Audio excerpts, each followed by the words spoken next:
So I'm really struck this morning that we're here in the bright light of our Capitol Dome here together. And as I've been listening to everyone's presentations, I was especially struck by Nell's story, and that we all here have a really incredible responsibility, that our journeys aren't straight lines, and that we're here representing so many who can't be here in Washington with us, and so many who maybe have joined us in the past, or maybe someday will, or maybe someday will never have an opportunity to be here with us.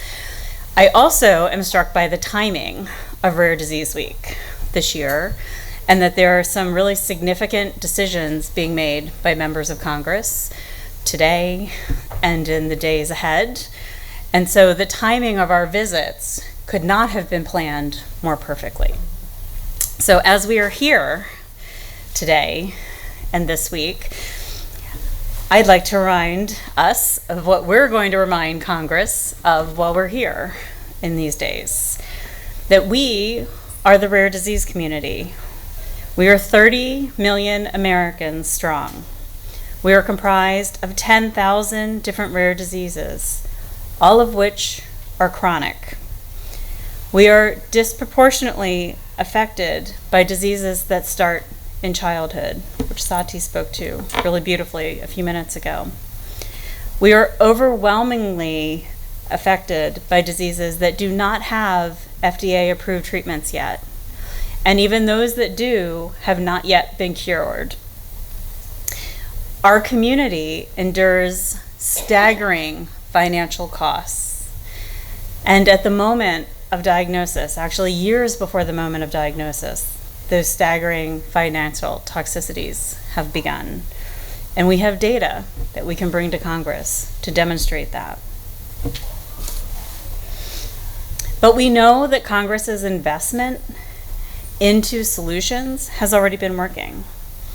That for 10% of the US population, that's us, people living with rare diseases, we've been driven by a sense of urgency, an urgency that's been driving funding into our federal agencies to services, expertise, resources, and funding for solutions that Congress has been leading.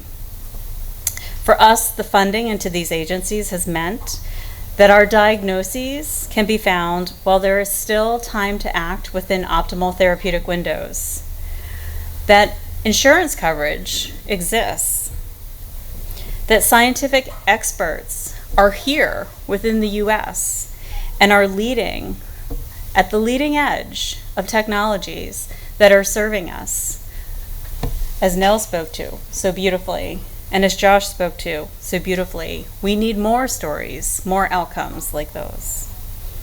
That companies are based here in the US and are incentivized to turn scientific discoveries and scientific possibility into life-saving treatments. We have robust pipelines. We cannot afford to lose them today. And as we know, those in this room, that where a diagnosis once meant there is nothing to do, we all now know there is much that can be done, which is why we are here today.